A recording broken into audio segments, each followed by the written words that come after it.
All right, everybody, I am back with a brand new DC update. No sooner did I get my video posted yesterday when a couple of big stories hit the internet. And sometimes it keeps it hard to stay caught up with everything. But I'm going to show you these couple of stories, and we basically have Warner Brothers investing in something they shouldn't be doing, which I think is a huge mistake, and I don't know where they're getting the money. And then we have another studio executive speaking out against Warner Brothers and the culture there. Now, what we have, first of all, I do have 3 videos coming today planned. I've got this video. I'm also going to be doing my movie and TV show update, and the Continental TV show got released today, and I do plan on checking that out and doing a review on that, which means if you are not subscribed and you haven't hit that notification bell, if another bit of breaking news comes out in regards to DC, you won't be notified that I have posted that video. So if you haven't already, please subscribe, hit that notification bell, so you will be notified as I have new videos go out. And you might want to check back every once in a while in the video section if you go into all the videos and see what I have posted, because YouTube is not that great about pushing this stuff out there sometimes. So I want to make sure you guys get to see everything that I post. So let's take a look at what came out yesterday. First of all, I found this to be absolutely crazy. It says Warner Brothers Discovery today announced plans to expand Warner Brothers Studio Leavenworth with an addition of 10 new sound stages that will boost production capacity by 50%. The expanded WBSL will become the primary hub for DC Studios projects, which they plan to start building in Q4 of next year and will not be completed until 2027. What the heck? Where are they even getting the money to do this? Who in the heck is investing in Warner Brothers and thinks this is a good idea? Seriously, I just don't get this. And it would be nice if they would keep this stuff here, in the U.S. I just don't get it. I don't get it. I do not understand what investors would say, yeah, this is a good idea. They don't have any money, and I think they're going to end up having to sell next year. So I don't know why they're making all these plans when a lot of it may never even come to fruition. All right, so the other story I have here is about David Goyer. So a lot of people don't understand that Zack Snyder did not write Man of Steel. You have all these people online railing on Zack Snyder for not getting Superman right. Superman did not write Man of Steel.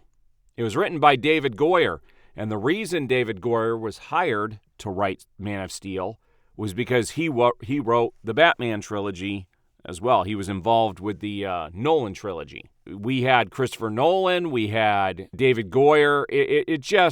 They had the right people in place. But it says, Man of Steel writer says it was crazy how Warner Brothers and DC tried to build their own MCU, reveals David Fincher's 2-hour Blade, revealed during, and he also reveals David Fincher's 2-hour Blade meeting. So we're not going to talk about the Blade stuff, but he was just in a podcast, and they have a link to it in this article. And I'll leave a link to this article in the actual video today, but it says in a career-spanning interview on the Happy, Sad, Confused podcast, Man of Steel writer David S. Goyer agreed with host Joshua Horowitz that Warner Brothers should have developed a standalone Superman sequel with Henry Cavill instead of attempting to mount a cinematic universe with Batman vs. Superman: Dawn of Justice.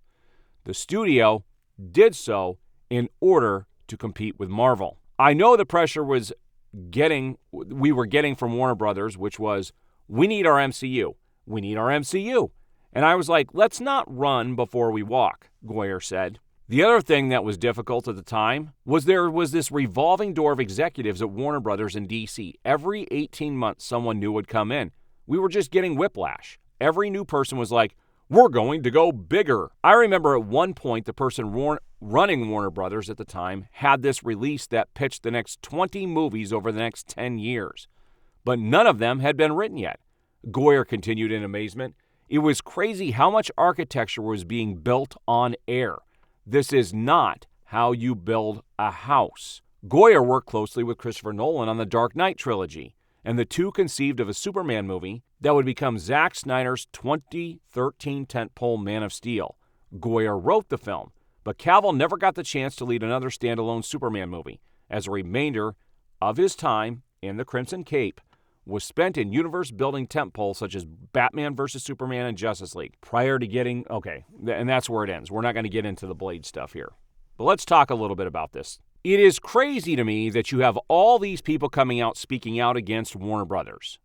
This stuff has been going on since the early 80s with Warner Brothers, where they just screw with everything that they're doing with DC properties and don't let the filmmakers make their movies and do their plan. Zack Snyder, David Goyer, they had a plan. But Warner Brothers kept coming in and having a knee-jerk reaction to everything, especially when critics didn't like their stuff. Critics are not the ones who pay and support the studios. It's the moviegoers. Batman vs. Superman made a lot of money even against all the bad press. And yes, the extended version was way better, but the studio had to butcher it before it came out. Now we have James Gunn wanting to jump into this massive universe with no building. He just wants to have it already built.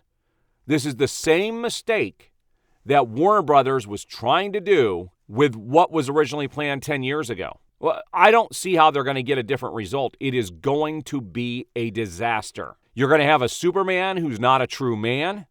He's going to be some soft version of Superman who can't be the man he needs to be. I guarantee you Lois Lane will be running the show in that film.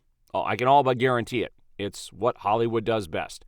They emasculate their men. We're going to have a Batman who already has a son, and we're going to be skipping a whole bunch of rich history on Batman. I see nothing but disaster coming up. Nothing but disaster, and nobody asked for Creature Commandos. I talked to a lot of people about everything that's going on with Warner Brothers offline, just regular, everyday people, and they all agree that nobody asked for this. I have yet to meet one person who says, yeah, this reboot's a good idea. I have yet to meet one. Now, we have people coming into the comments and making comments about how it's the best thing they could do, and they're really excited for it, and I'm happy for you. I'm happy. If that's what you're looking for, I'm happy for you. You could keep your budget DCU, because I do not see this turning out well.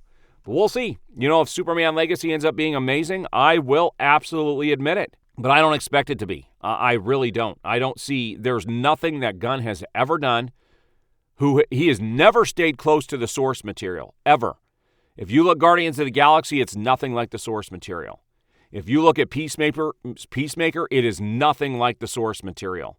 For everything that everybody complains about Zack Snyder, James Gunn gets a pass. And I'd like to know why. James Gunn is not the guy to run the DCU. I don't know that the movie is ever going to get made.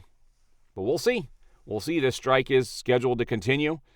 They had some meetings yesterday, but they fell through, and the deadline came and went. So the strike does continue, guys. It's not ending anytime soon. All right, we'll see you on the next update.